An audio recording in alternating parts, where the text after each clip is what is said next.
Subscribe to Zikr Aza and press bell icon for more videos. أعوذ بالله من الشيطان اللعين الرجيم بسم الله الرحمن الرحيم الحمد لله رب العالمين والصلاة والسلام على أشرف الأنبياء والمرسلين سيدنا أبي القاسم محمد وقال أهل بيته الطيبين الطاهرين واللعنة الدائمة على أعدائهم أجمعين أما بعد فقد قال الله تبارك وتعالى في كلامه الحميد وفرقانه المجيد قوله الحق وهو أصدق القائلين بسم الله الرحمن الرحيم يسبح لله ما في السماوات وما في الأرض الملك القدوس العزيز الحكيم هو الذي بعث في الأميين رسولا منهم يتلو عليهم آياته ويزكيهم ويعلمهم الكتاب والحكمة وَإِن كَانُوا مِن قَبْلُ لَفِي ضَلَالٍ مُبِينٍ۔ تمام تعریفیں اس خدائے وحدہ لا شریک کے لیے جو تمام تر عیوب اور نقائص سے پاک اور پاکیزہ ہے، اور تمام ہدیہ درود و سلام و نزوات مقدسات کے لیے کہ جن کو اس خدائے پاک اور پاکیزہ نے انما یرید اللہ لیذہب عنکم الرجس اہل البیت ویطہرکم تطہیرا کہہ کر پاک اور پاکیزہ بنانے کا اعلان کیا۔ الحمدللہ الذی جعلنا من المتمسکین بالقرآن العظیم وجعلنا من المتمسکین بولایت علی بن ابی طالب علیہ السلام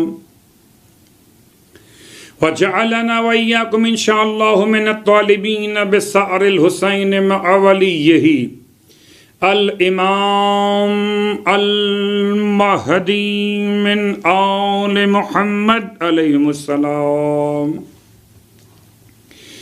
اما بعد، شکر پروردگار دو عالم کہ اس نے قبر میں جانے سے پہلے قوت گویائی اتنی عطا فرمائی کہ پھر تفسیر سورہ جمعہ، نسیم سید الایام اور تسبیحات و صلوات رمضانیہ کے عنوان کے ساتھ آپ کی خدمت میں ایک ادنا سے طالب علم کی حیثیت لیے ہوئے حاضر ہوا ماہ مبارک رمضان کا دوسرا عشرہ، اور ان تواریخ میں جو ماہ مبارک رمضان کے دوسرے عشرے کی تواریخ میں 12 تاریخ بڑی اہمیت کی ہے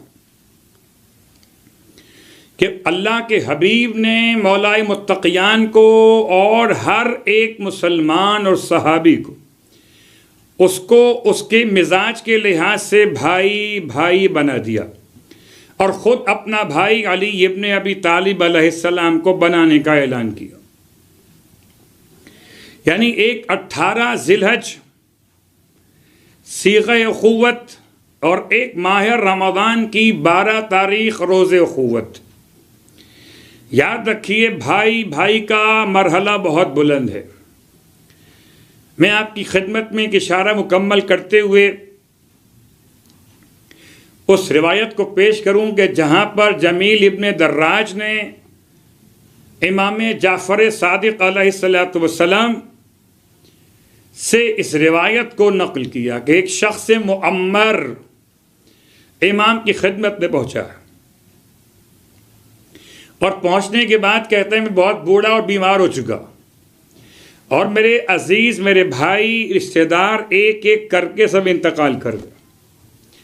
اب مجھے بھی اس بات کا خوف ہے کہیں میرا بھی انتقال نہ ہو جائے۔ تو 2 مسئلے، ایک تنہائی، ایک موت کا خوف۔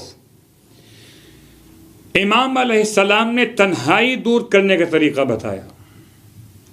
ارشاد فرماتے ہیں جو رشتہ دار تمہارے انتقال کر چکے بھائی اور اقربا میں سے ان کے بدلے اہل ایمان کی قربت کو قبول کرو، اور بہرحال اہل ایمان کی قربت انسیت کے لیے زیادہ بہتر ہے.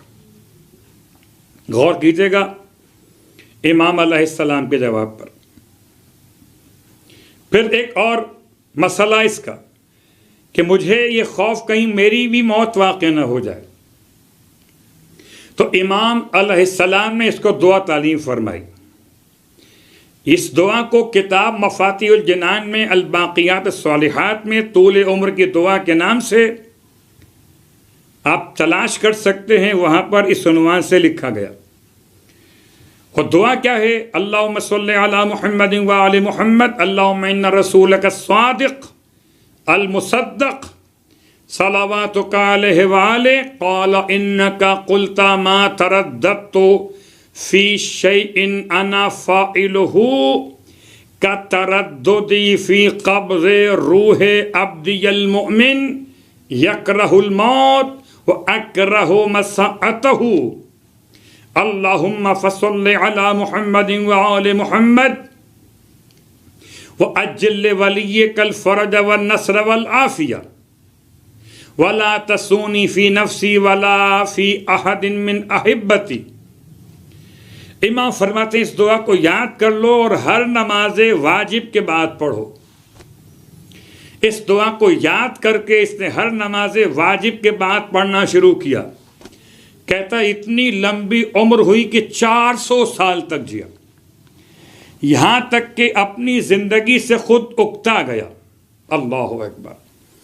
تو ایسے حالات میں کرونا کے وائرس کی وبا کی کیفیت ہو یا کوئی اور کیفیت ہو، موت کے حوالے سے یہ دعا یاد رکھیے جس میں امام نے زندگی بڑھانے کا عنوان اہل ایمان کو عطا کیا. آئیے آپ کی خدمت میں روزانہ کی طرح سے پھر تسبیحات رمضانیہ، اور آج تسبیحات رمضانیہ کا چیپٹر نمبر 3.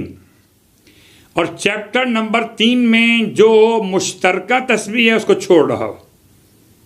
سبحان اللہ باری النسم سے لے کر سبحان اللہ رب العالمین تک. اس کے بعد الفاظ سبحان اللہ الذی ینشئ السحاب الثقال. پاک اور پاکیزہ ہے پروردگار جو بوجھل بادلوں کو پیدا کرتا ہے. بادلوں میں پانی کا وزن، آپ کو اندازہ ہے کہ پانی کا وزن اٹھانا کتنا مشکل کا، اور یہ بادل ہواؤں کے دوش پر پانی اپنے دامن میں اٹھائے ہوئے دوڑ رہے ہوتے. پروردگار پاک اور پاکیزہ ہے. وَيُسَبِّحُ الرَّعْدُ بِحَمْدِهِ، اور بجلی کی کڑک اس کی حمد کرتی ہے، اس کی تسبیح بیان کرتی ہے.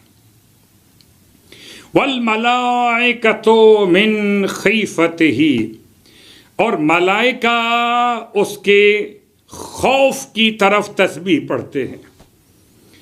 وَيُرْسِلُ الصَّوَاعِقَ، وہ جلانے والی بجلیاں گراتا ہے. فَيُصِيبُ بِهَا مَن يَشَاءُ، اور جسے چاہے ان بجلیوں کا نشانہ بنا دیتا ہے. وَيُرْسِلُ الرِّيَاحَ بُشْرًا بَيْنَ يَدَيْ رَحْمَتِهِ، اور وہ بھیجتا ہے ہواؤں کو جو اس کی رحمت کی خبر دیتی ہیں. جیسے بارش آنے سے پہلے ایک بہت عمدہ احساس لیے ہوئے، آپ کہیے بھینی بھینی خوشبو لیے ہوئے ہوا چلتی ہے، تو آپ کہتے ہیں کہیں بادل برسنا شروع ہو گیا. برسا وہاں پر، خوشبو آپ کے یہاں آ گئی، اور آپ سمجھ گئے کہ آپ کے یہاں بارش ہونے والی ہے. وَيُنَزِّلُ الْمَاءَ مِنَ السَّمَاءِ بِكَلِمَتِهِ، اور اپنے حکم سے آسمانوں کی طرف سے پانی اتارتا ہے. وَيُنبِتُ النَّبَاتَ بِقُدْرَتِهِ، اپنی قدرت سے سبزے اگا دیتا ہے. وَيَسْقُطُ الْوَرَقُ بِعِلْمِهِ، اور اپنے علم کے ساتھ پتوں کو گرا دیتا ہے، یا ترجمہ یوں کیا جائے کہ پتے اس کے علم میں آتے ہیں گرتے ہوئے۔ وَمَا تَسْقُطُ مِنْ وَرَقَةٍ إِلَّا يَعْلَمُهَا، کوئی پتا ٹوٹ کے زمین پر نہیں گرتا مگر خدا کے علم میں رہتا ہے۔ سبحان اللہ الذی لا يعزب عنہ مثقال ذرۃ فی الارض ولا فی السماء، اور پاک ہے اللہ جس کے لیے زمین و آسمانوں میں کوئی ذرہ برابر چیز اوجھل نہیں، ولا اصغر من ذلک ولا اکبر الا فی کتاب مبین، اور نہ کوئی چھوٹی اور نہ کوئی بڑی مگر سب کے سب چیزیں کتاب مبین میں لکھی ہوئی ہیں۔ تسبیح ہے ماہ رمضان کے ایک حصے کا ترجمہ اور تشریح۔ اب آئیے صلوات رمضانیہ میں ہم پہنچے تھے مولا کائنات علی ابن ابی طالب علیہ السلام کے لیے درود مخصوص تک، اور آج درود جناب سید کونین سلام اللہ علیہ۔ اللہم صلی علی فاطمۃ بنت نبیک محمد علیہ وآلہ السلام، اے خدا تو درود نازل فرما اپنے نبی ختمی مرتبت صلی اللہ علیہ وآلہ کی بیٹی جناب سیدہ فاطمۃ الزہرا سلام اللہ علیہ پر۔ اے خدا تو درود نازل فرما ذات فاطمہ زہرا پر۔ وَلْأَنْ مَنْ آذَى نَبِيَّكَ فِيهَا، اور یہاں بھی درود مکمل نہیں ہوا جب تک کہ تولا کے ساتھ تبرہ نہ ہو جائے۔ اور اے خدا تو لعنت کر دے اس پر جس نے فاطمہ کے بارے میں تیرے نبی کو اذیت پہنچائی ہے۔ اللہ اکبر، سیدہ کی ذات اور درود جناب سیدہ فاطمہ سلام اللہ علیہ۔ ایک درود تو بڑا معروف ہے شہزادی کے حوالے سے، اللہم صلی علی فاطمہ و ابیہا و بعلہا و بنیہا والسر المستودع فیہا بعدد ما احاط بہ علمک۔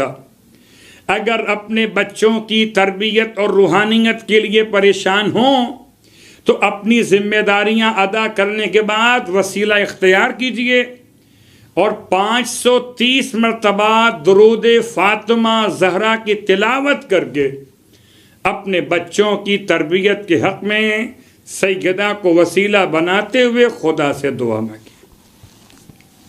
یہ تو بات تھی درود کے حوالے سے ماہ مبارک رمضان کی، اور اب تسبیح کا تذکرہ کل آپ کی خدمت میں 2 باتیں بیان ہوئی تھیں۔ ایک تسبیح کا فائدہ یہ کہ نجات دیتی ہے، ایک تسبیح کا فائدہ کہ ثواب دیتی ہے، حج کا ثواب ہو یا اور دیگر کار خیر اور اعمال صالحات کا ثواب۔ نمبر 3 تسبیح کا ثواب کہ یہ انسان کے گناہوں کے بخشے جانے کا ذریعہ بھی۔ فرماتے ہیں سرکار ختم یہ مرتبہ صلی اللہ علیہ وآلہ وسلم، من قال سبحان اللہ وبحمدہ 100 مرۃ، جو شخص بھی سبحان اللہ وبحمدہ 100 بار پڑھے، ہینا یصبح صبح کے وقت میں، و100 مرۃ ہینا یمسی، اور 100 بار پڑھے شام کے وقت میں، غفرت ذنوبہ، خدا اس کے گناہوں کو بخش دیتا ہے، وَلَوْ كَانَتْ مِثْلَ زَبَدِ الْبَحْرِ، اگرچہ وہ سمندر کے جھاگ کے برابر کیوں نہ ہو۔ اللہ اکبر، 100 مرتبہ صبح میں اور 100 مرتبہ شام میں سبحان اللہ و بحمدہ، پہلے تسبیح اور پھر اس کی حمد۔ نمبر 4، یعنی انسان جب خدا کی پاکیزگی بیان کرے تو اس کے لیے کیا مقام ہے؟ کہتے ہیں کہ یہ واقعہ یزید بن اسم کہتا ہے کہ ایک مرد دربار خلافت میں پہنچا اور اس نے پوچھا کہ سبحان اللہ کی تفسیر کیا ہے؟ صاحب خلافت نے اشارہ کیا ایک نخلستان کی دیوار کی طرف، کہا اس نخلستان کی دیوار کے پیچھے چلے جاؤ، تمہیں ایک ایسا مرد وہاں ملے گا جو پیغمبر کی حیات مقدس میں ہر مطلب کو پیغمبر سے پوچھتا تھا اور پیغمبر اسے ہر مطلب کو سمجھاتے تھے، اور جہاں وہ خود خاموش رہ جاتا تھا پیغمبر خود سے اسے مطالب کا علم عطا کرتے تھے۔ جاؤ جا کے اس سے پوچھو کہ سبحان اللہ کی تفسیر کیا ہے۔ کہتے ہیں کہ یہ مرد نخلستان میں داخل ہوا، اور نخلستان میں داخل ہونے کے بعد اس مرد نے حضرت علی ابن ابی طالب علیہ السلام کو دیکھا، کہنے لگا ابو الحسن سبحان اللہ کی تفسیر کیا ہے؟ آپ نے فرمایا ہوا تعظیم جلال اللہ عز وجل، سبحان اللہ اللہ کی عظمت کا اعلان ہے، جلال الہی کی عظمت، وتنزیہہ اور اسے پاک اور پاکیزہ قرار دینا، اما قال فیہ کل مشرک، ہر اس بات سے جو اس کے بارے میں مشرکین بیان کرتے ان تمام باتوں سے اسے منزہ قرار دینا۔ فَإِذَا قَالَهَا الْعَبْدُ، جب کوئی بندہ خدا کے لیے سبحان اللہ کہہ دیتا ہے، صلی علیہ کل ملک، تو سارے ملائکہ اس کے لیے خدا سے رحمت طلب کرتے ہیں۔ ایک رحمت طلب ہوتی ہے درود کی برکت سے، ایک رحمت طلب ہوتی ہے تسبیح کی برکت سے۔ اب آئیے، تسبیح کی اقسام میں کچھ باتیں بیان ہو چکی تھیں، اور ما فی السماوات و ما فی الارض کے اس عظیم ترین مرحلے پر آج آخری حد تک اپنی بات سمیٹتے ہوئے تاکہ بات کو آگے بڑھائیں، اس سے پہلے تسبیح موجودات کی ایک اور روش آپ کی خدمت میں۔ تسبیح قالی ہو یا مقالی ہو، البتہ کچھ مثالیں پیش کرنا چاہیں گے، اس سے پہلے کچھ مثالیں پیش کر چکے تھے۔ خدا نصیب کرے ہم سب کو شہر کوفہ کی تمام تر زیارات، اور شہر کوفہ کی زیارات میں ایک خاص عنوان مسجد کوفہ، اور مسجد کوفہ میں ایک ایسا دروازہ جس کا نام ہے باب ثعبان، اور باب ثعبان وہ جس کا نام حاکم شام نے بدل کر رکھوا دیا باب الفیل۔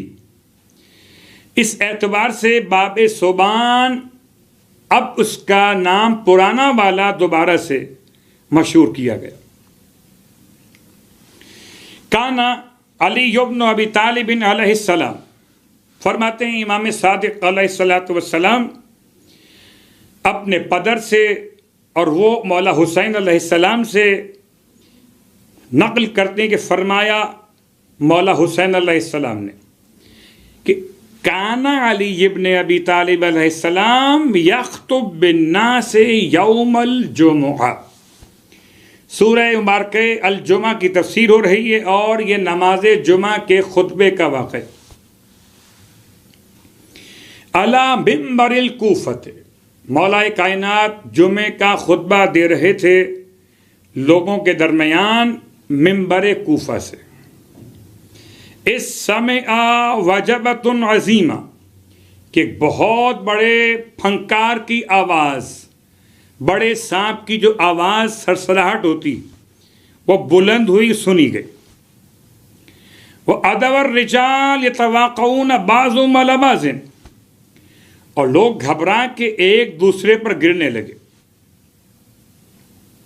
فَقَالَ لَهُمْ امیر المومنین علیہ السلام، امام نے خطبے میں ارشاد فرمایا، کیا بات ہے؟ ما بالکم یا قوم، اے قوم کے لوگوں کیا بات ہو گئی؟ قالوا ثعبان عظیم قد دخل من باب المسجد، لوگوں نے پکار کر کہا کہ ایک بڑا اژدہا مسجد کے دروازے سے اندر آ گیا ہے، اتنا بڑا جیسے کھجور کے درخت کی تنا ہو اتنا بڑا، اور ہم اس سے ڈر رہے ہیں، اسے چاہتے تھے مار دیں مگر اس سے مارنے پر ہم قادر نہیں ہو سکے۔ فقال لا تقربوه وترقوا له، تم اسے قریب مت جاؤ اور اس کو راستہ دے دو۔ امام فرماتے فَإِنَّهُ رَسُولٌ إِلَيَّ قَدْ جَاءَنِي فِي حَاجَةٍ، یہ اژدہا ایک نمائندہ ہے جو اپنی حاجت لے کر میرے پاس آیا ہے۔ قَالَ فَعِنْدَ ذَلِكَ فَرَّهُ لَهُ فَمَا زَالَ يَخْتَرِقُ الصُّفُوفَ إِلَى أَنْ وَصَلَ إِلَى غَیبَةِ علم رسول اللہ، جب تمام لوگ ہٹ گئے اس کو راستہ دے دیا صفوں میں سے، وہ آگے بڑھا اور رسول خدا کے علم کے ظرف یعنی مولائے کائنات تک پہنچ گیا۔ اس کے بعد اس نے اپنے سر کو بلند کیا اور امام کے چہرے تک اپنے سر کو پہنچا دیا۔ کہتے ہیں کہ امام علیہ السلام نے اس سے بات سنی، وہ اپنی زبان میں امام سے بات کرتا رہا اور امام نے اسے جواب دیا اور وہ جواب سن کر مطمئن ہوا اور اتر کر چلا گیا۔ خدا کی تسبیح کون سمجھ سکتا ہے، کون پہچان سکتا ہے؟ اس کی کیا تسبیح تھی، کیا مشکل تھی، یہ کون تھا؟ جب یہ چلا گیا اور پھر کسی نے اسے جاتے ہوئے اس کے بعد دیکھا نہیں، کہاں غائب ہو گیا؟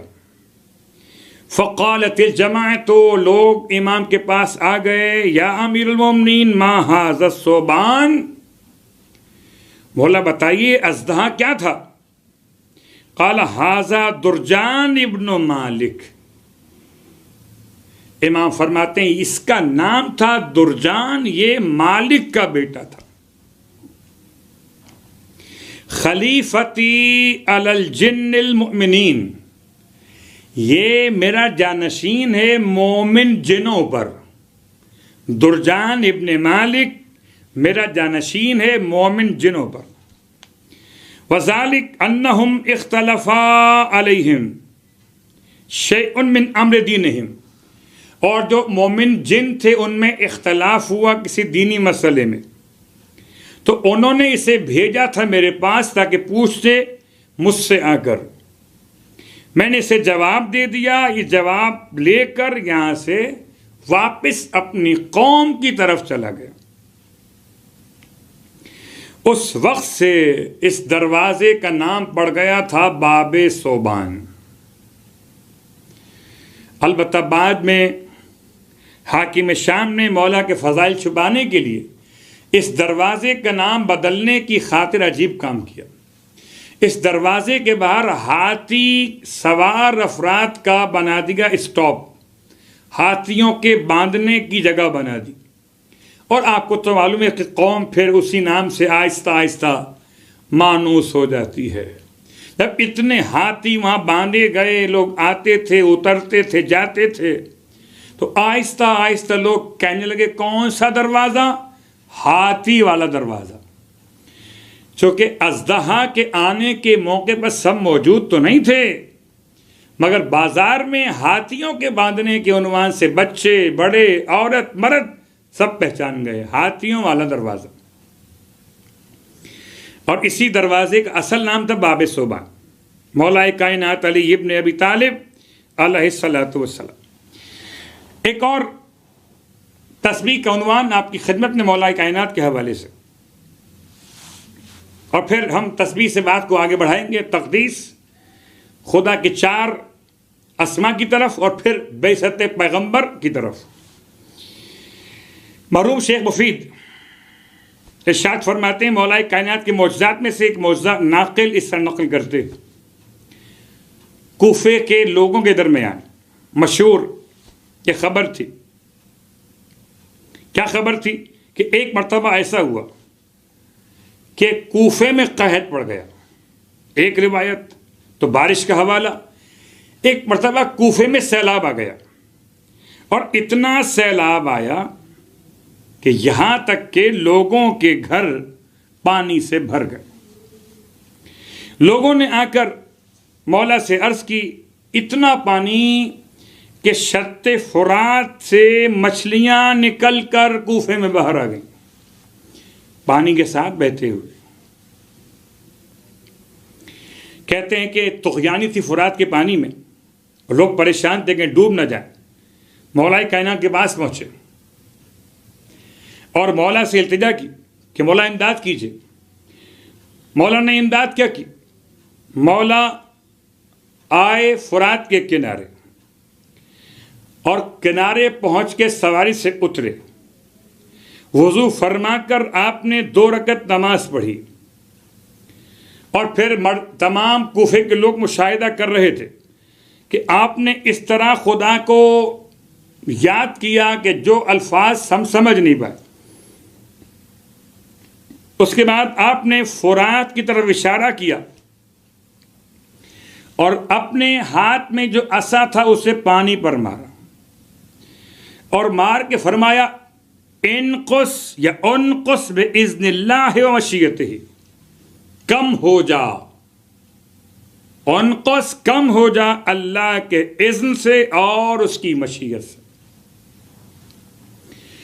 پانی کو کم کرنے کا واقعہ آپ کے لیے بیان کیا گیا. مولا ابھی یہ فرما رہے تھے کہ اتنا پانی کم ہوا کہ انطلق اللہ ہو، کہ یہاں تک کہ مچھلیاں، اندر والی مچھلیاں بھی سامنے آ گئیں، اتنا پانی کم ہو گیا. اور جیسے ہی مچھلیوں نے مولا کو دیکھا تو مچھلیوں کے ایک گروہ نے مولا کو سلام کیا، اور دوسرا گروہ مولا کو سلام کرنے سے خاموش رہا. لوگ بڑے حیران ہوئے. عجیب سی بات ہے، بہت غور کیجیے گا. معجزات مولائے متقیان اور کس طرح سے مولا آواز کو سمجھتے ہیں، تسبیح کو سمجھتے ہیں، کہ یہ مچھلیاں مولا کو سلام کر رہی ہیں، پانی کم ہو چکا، اتنا کم ہو گیا. ایک بات یاد دلا دوں کہ جو پانی زمین میں چلا جائے اس کو نکالنا مشکل بغیر وسائل کے، اور جو پانی باہر ہو اسے زمین کے اندر پہنچانا مشکل. لیکن کیا کہنا کہ زمین کے مالک کو علی کہتے ہیں. اگر زمین کو تراب کہیے تو یہ بو تراب ہیں. ایک اس طرح کا واقعہ پیش آ چکا دربار خلافت میں. ایک ایسے کافر گری جس کو سزائے موت کا فیصلہ کیا گیا، اور سزائے موت سے پہلے اس کی آخری خواہش پوچھی گئی. وہ کہتا ہے مجھے پانی پلایا جائے، اور جیسے ہی اس کو پانی پلایا گیا، بڑا ہوشیار تھا وہ کافر، اس نے پانی کا پیالہ ہاتھ میں لیا اور لے کر گرا دیا زمین کے اوپر، اور اب کہتا ہے مجھے تو یہ پانی پینا ہے جو زمین پہ گر گیا. عجیب بات تھی، اس پانی کو واپس کیسے لائیں گے؟ نہ لا پائیں گے، نہ یہ قتل ہوگا.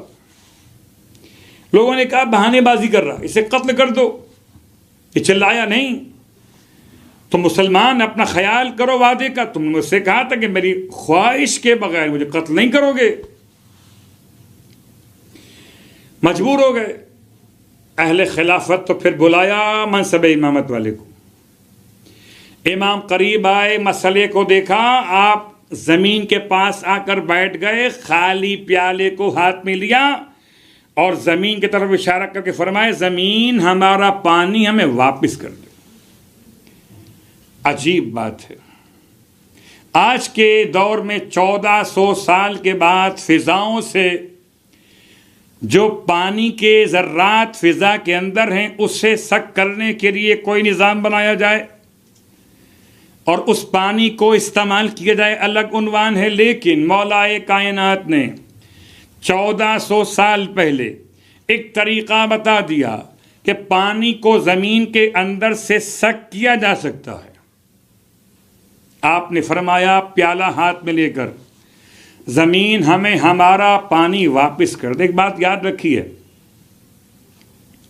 کافر کہتا ہے جو پانی اس پیالے میں تھا وہی پیوں گا. اب اس زمین میں کتنا پانی موجود ہے؟ کتنی بار یہاں پانی گرا ہوگا، بارش آئی ہوگی، کسی کے ہاتھ سے مشکیزہ چھوٹ کے گرا ہوگا، کتنا پانی بہہ کر یہاں پر آیا ہوگا. ان سارے پانیوں میں سے وہ ایک خاص پیالہ پانی کا الگ کیسے ہوگا؟ یہ ہے معجزہ مولا کائنات کا. آپ نے اشارہ کیا ہمارا پانی ہمیں واپس کر دے، تو جتنا پانی پیالے سے زمین پہ گیا تھا وہی پانی واپس پیالے کے اندر آ گیا. اللہ اکبر.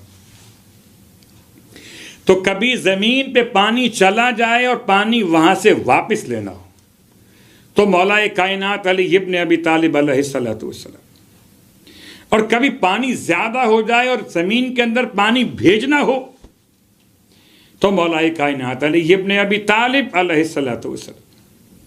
جیسے موسیٰ علیہ السلام نے بنی اسرائیل کے 12 قبیلوں کو جب دریائے نیل کے کنارے لے کر پہنچے تو دریائے نیل کے ساحل پر آپ نے عصا مار کر راستے بنائے، پانی کے اندر خشکی کا مقام بنا.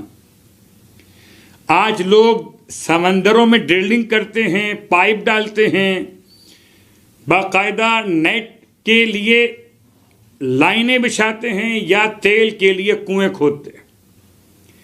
یہ سب کا سب مسئلہ پہلے سے ہو چکا بیان کہ ایسا زمانہ موسیٰ علیہ السلام کا کہ پانی کے اندر راستہ بنا بغیر ستونوں کے، ادھر بھی پانی ادھر بھی پانی، بیچ میں راستہ بنا ہوا ہے.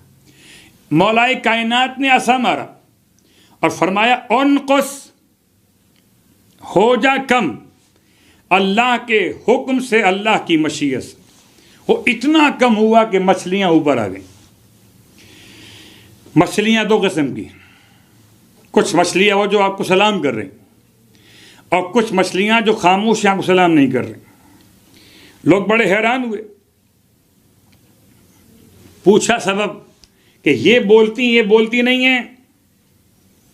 آپ نے فرمایا انطلق اللہ لی ما طہر من السموک،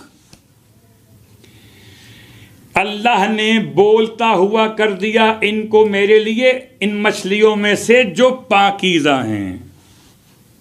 اللہ اکبر. بڑا دل چاہتا کہ یہاں جملہ کہا جائے کہ جو مچھلی پاک ہو تو علی کو سلام کرتی ہے، اگر خون پاک ہو تو بندہ علی سے محبت کرتا ہے. تو شرافت چاہیے، نسب پاکیزہ چاہیے، اور انسان مولا کائنات سے محبت کرنے قابل ہو جاتا ہے. تو انطلق اللہ لی ما طہر من السموک واسمط عنی ما حرمہ، اور اللہ نے خاموش کر دیا ان مچھلیوں کو میرے سامنے کہ جن کے گوشت کو حرام قرار دیا گیا، جن کو نجس قرار دیا گیا، جن کو اللہ نے اپنی رحمت سے دور رکھا ہے. وَبَعْدَهُ. اللہ اکبر. تو یہ کیفیت ہے تسبیح کے حوالے سے. اور آج کی حد تک بات کو یہاں روکتے ہوئے کہ بہرحال تسبیحات کا سلسلہ بہت طولانی ہو گیا. یسبح للہ ما فی السماوات و ما فی الارض، جو تمام کے تمام آسمانوں میں ہے، جو تمام کے تمام زمینوں میں ہے، وہ سب کے سب اللہ کی پاکیزگی بیان کرتے ہیں. اللہ کی پاکیزگی بیان کرنے کا مطلب یہ تمام اپنے کمال سے کہتے ہیں کہ ان کا بنانے والا با کمال ہے، ان میں کوئی عیب نہیں ہے تو بنانے والا بے عیب ہے، ان میں کوئی خاص حاجت نہیں رہی تو بنانے والا ان کی حاجتیں پوری کرنے والا ہے. ہر شے اپنے صانع پر دلیل ہے. مثال کے طور پر آپ کی خدمت میں اشارہ کرتے ہوئے کہ یہ میرے ہاتھ میں رسٹ واچ، یہ رسٹ واچ کیسی ہے، کیسی بنی ہے، اس کے پہننے کا مقام کیسے ہے، اس کی چین کے بند ہونے کا لاک کرنے کا مقام کیسے ہے، اس کے نظر آنے والے ہندسوں کے عنوان کیسے، آپ دیکھتے گئے اور جیسے جیسے اس کی بہترین صفائی، بہترین نظم و نسق کو دیکھا آپ نے کہا بھئی ہے تو بہت عمدہ بنی ہوئی، بنائی کس نے؟ اس کو دیکھ کر آپ نے اس کی کمپنی کو پہچانا کہ اس کی کمپنی ایک بہت عمدہ نام رکھنے والی کمپنی ہے، بہت تجربہ کار کمپنی ہے، ایسی ہی گھڑیاں بناتی ہے۔ اگر یہ گھڑی آپ کو اپنی کمپنی لے جائے بغیر، آپ کو اپنے انجینئر سے ملائے بغیر بتاتی ہے کہ اس کی کمپنی معتبر ہے، اس کا انجینئر پڑھا لکھا انسان ہے، تو یہ کائنات کے زمین و آسمان بتاتے ہیں کہ جس کا بنانے والا بہت عالم بھی ہے، بہت قادر بھی ہے، کہ نہ آسمان میں کوئی غائب ہے نہ زمین میں کوئی غائب، تسبیح ہے خدا۔ ما فی السماوات و ما فی الارض، کون خدا؟ الملک، القدوس، العزیز، الحکیم، یہ 4 صفت بیان کی گئی۔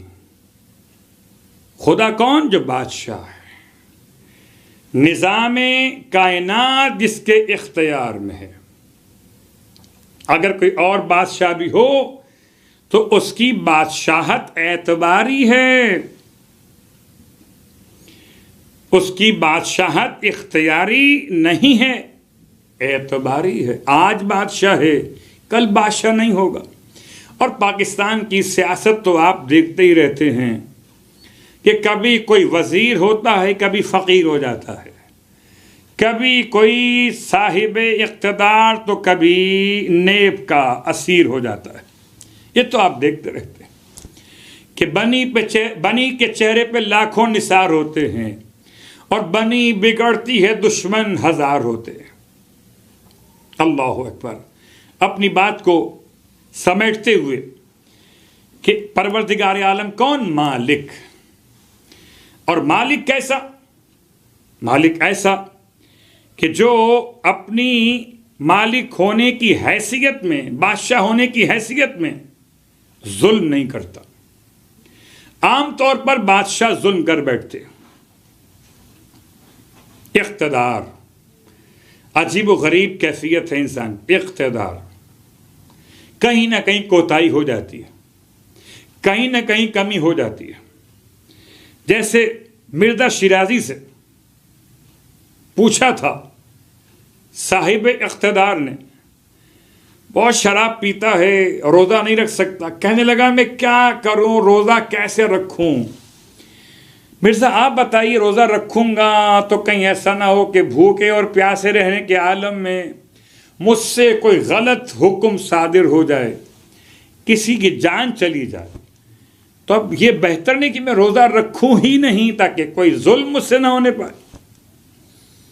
بہترین جواب دیا مرزا شیرازی نے اس حاکم وقت کو، نہ دبے نہ سر جھکایا بلکہ سر اٹھا کے فرمایا، دیکھو روزہ تو اللہ کی طرف سے واجب ہے، وہ تو اللہ کی طرف سے ہے، البتہ یہ اقتدار تیرا اپنا لیا ہوا ہے، اگر تجھ سے خدا کے واجبات میں یہ اقتدار نہیں سنبھل رہا تو اس کے حوالے کر دے جو اسے روزے کے ساتھ سنبھال سکتا ہو۔ اللہ اکبر۔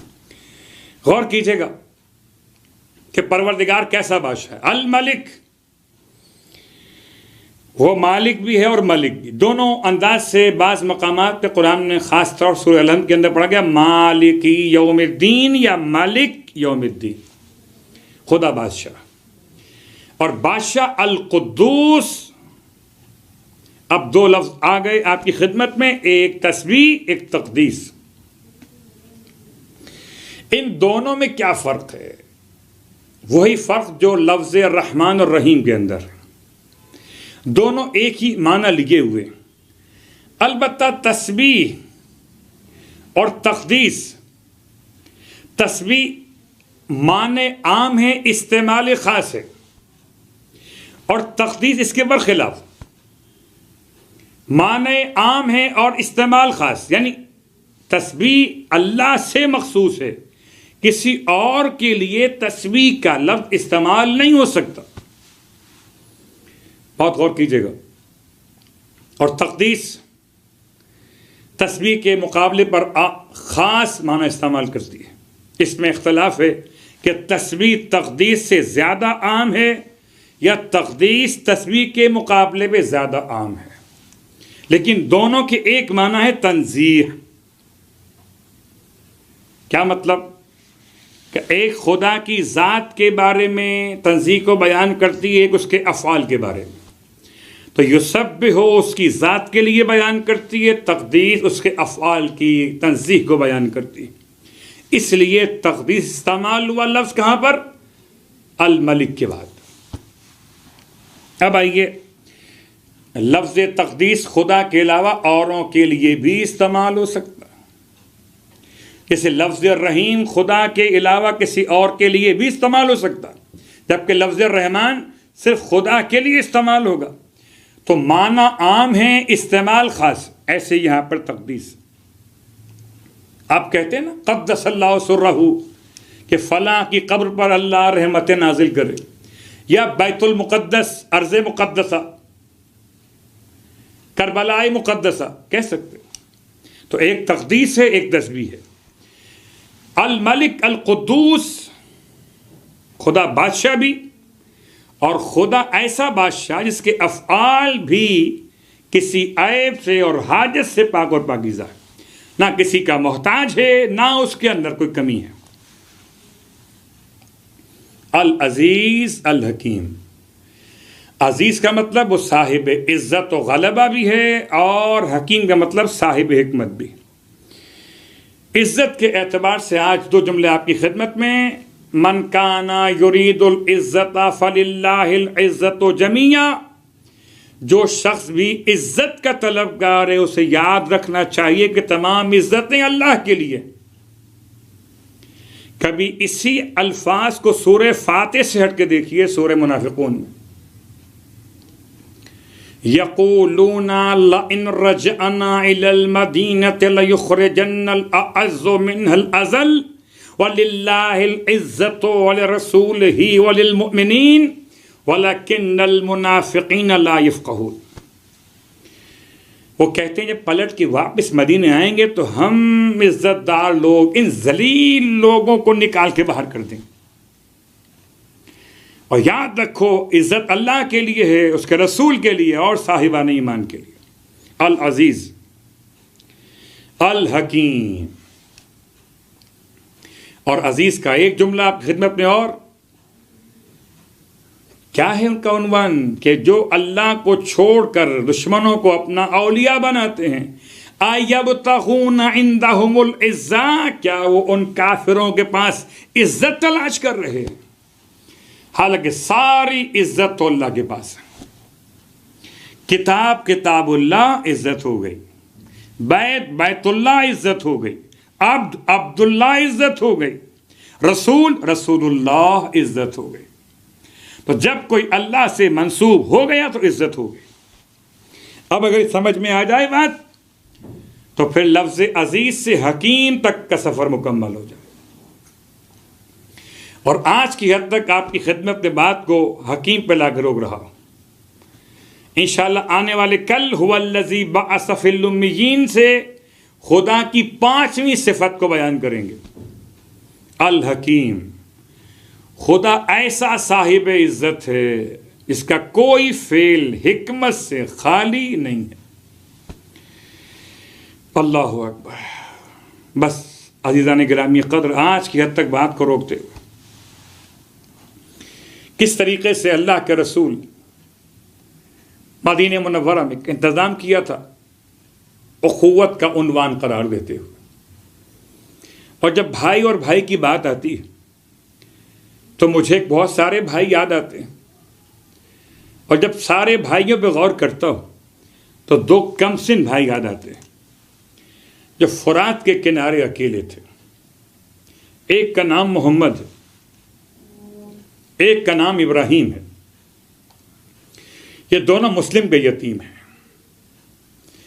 کس طرح قید خانے سے نکلے کہ چھوٹا بھائی بڑے بھائی سے کہتا تھا کہ قید خانے کے نگران کو بتائیے تو صحیح کہ ہم کون ہیں، ورنہ تو یہیں رہ کر ختم ہو جائیں گے، کسی کو باہر خبر بھی نہ ہوگی۔ اور جب بڑے بھائی نے قید خانے کے نگران سے 24 گھنٹے میں ایک بار روٹی ملتی تھی، جب یہ کھانا لے کر آیا نگران قید خانے کا بوڑھا شخص، تو بڑے نے آگے بڑھ کر کہا، شیخ کیا تم پیغمبر کو جانتے ہو؟ کیا تم جعفر طیار کو جانتے ہو؟ کیا حیدر کرار کو جانتے ہو؟ شیخ حیران ہو گیا، تمہارا ان سے کیا تعلق؟ ہم آل محمد ہیں، ہم تیرے نبی کی اطاعت ہیں۔ بس یہ سننا تھا۔ یہ بوڑھا ان کے قدموں میں گر پڑا کہ مجھے معاف کیجئے، میں نے آپ پہ بڑا ظلم کیا، پہچانتا نہ تھا آپ کو، میں رات کو دروازہ قید خانے کا کھلا چھوڑ دوں گا، آپ چلے جائیے گا، مجھ پر جو بنے گی گزار لوں گا، ویسے ہی عمر تمام ہو چکی۔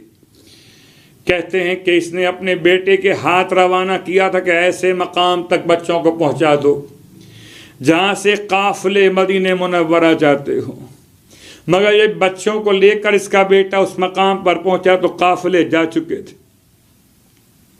ایسے میں بچوں کو وہاں چھوڑ کے اس کا بیٹا چلا، رات کا اندھیرا، اجنبی شہر، مسلم کے یتیم در بدر کی ٹھوکریں کھاتے ہوئے ایک ایسے مومنہ کے گھر مہمان ہو گئے کہ جہاں حارث ملعون اس گھر کا داماد تھا یا بیٹا، اور وہ مصیبت تھا، وہ رات کس طرح گزاری، وہ دن کیسے گزارا۔ اگلی رات جب آئی تو بچے اس مومنہ کے گھر میں مہمان تھے، عشاء کے بعد پیٹ بھر کے روٹی ملی ہے، بچے سو گئے۔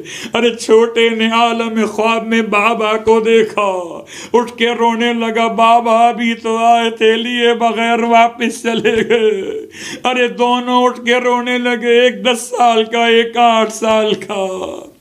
اتنے میں حارث ملعون تک آواز پہنچ گئی، بچوں کو بالوں سے کھینچتا ہوا باہر لے کر آیا۔ ارے مومنہ فریاد کرتی رہ گئی، کسی کی فریاد نہ سنی۔ بیٹا اس کا انکار کرتا رہا، ان بچوں کو ذبح نہیں کر سکتے۔ غلام نے انکار کیا، ملعون حارث لے کے نہر کے کنارے آیا۔ جب بچوں نے دیکھ لیا کہ کوئی اور راستہ نہیں ہے تو ایک مرتبہ کہنے لگے، اچھا اگر ہمیں ذبح کرنا چاہتا ہے 2 رکعت نماز کی اجازت دے دے۔ ارے نماز کی اجازت ملی، بچوں نے نماز پڑھی، خدا کی بارگاہ میں ہاتھ اٹھائے، یا احکم الحاکمین، ہمارے اور ظالم کے درمیان عدالت کا فیصلہ کر دے۔ ملعون نے بچوں کو ذبح کرنا چاہا، یہ کہتے ہیں ایک احسان اور کر دے، دیکھ ہم دونوں اکیلے، ہمارا کوئی موجود نہیں، ایسا نہ کرنا کہ بھائی بھائی کو ذبح ہوتے ہوئے دیکھے، ایسی تلوار چلا کے دونوں کے گلے ایک ساتھ کٹ جائے۔ مگر ملعون نے یہ فریاد قبول نہ کی، ارے پہلے چھوٹے کے گلے پر خنجر چلایا، جسم کو اٹھا کے نہر میں ڈالا، سر کو اٹھا کے رومال پہ رکھا، جیسے ہی لاش بہنے لگی بھائی نے آواز دی، بھیا اکیلے نہ جانا، ساتھ آ جاؤں تو پھر چلیں گے۔ دونوں لاشیں گلے میں باہیں ڈالے ہوئے، واہ مصیبت ہا، واہ محمدہ، مسلم کے یتیم فرات کے کنارے۔